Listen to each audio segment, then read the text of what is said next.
Well, the mother accused of murdering her infant son and leaving her daughter in a vegetative coma just took the stand in her own murder trial. WSBT-22's Zach Crenshaw has been following the trial of Nyesha Crockett all week. He's live outside the courthouse tonight. And Zach, Crockett's decision to testify came as a shock. Yeah, there was no indication, Rick, that she was going to testify. Then late this afternoon, she decided to take the stand. She talked about her life, saying she was a victim of domestic abuse, and also reverted back to her original accounts of how both her children were injured, saying she found her daughter with a scarf tied around her neck and her son pale and lips blue after she woke up next to him and turned on the light. She said she just found him that way. Now, that's a far cry from what jurors heard earlier today when they saw the rest of the 4-hour interrogation video where Crockett allegedly confessed to harming both of her children. In it, she tells the detective, "I choked him, then I kicked him, then I shook him."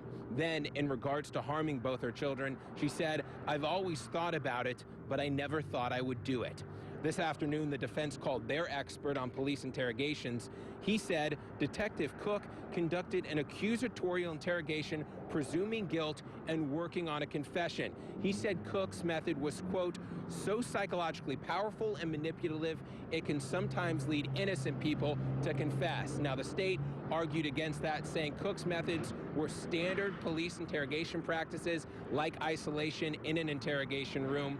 And so far, the defense has been the only side to question Crockett, and they will resume that questioning come Monday morning at 8 a.m. Rick? Yeah, Zach, the trial continues into next week. Originally, the trial was expected to wrap up today, Zach. Yeah, both sides and the judge thought they were going to have a verdict late Friday night. Instead, it is looking like late Monday night at the earliest, potentially Tuesday. A big part of which day that will happen on really depends on how long prosecutors are going to cross-examine Crockett, and I expect them to go after her aggressively, questioning her various stories on how both her children were injured. So I would not be surprised if this went until Tuesday. Rick? We will learn more on Monday. Zach, thank you so much.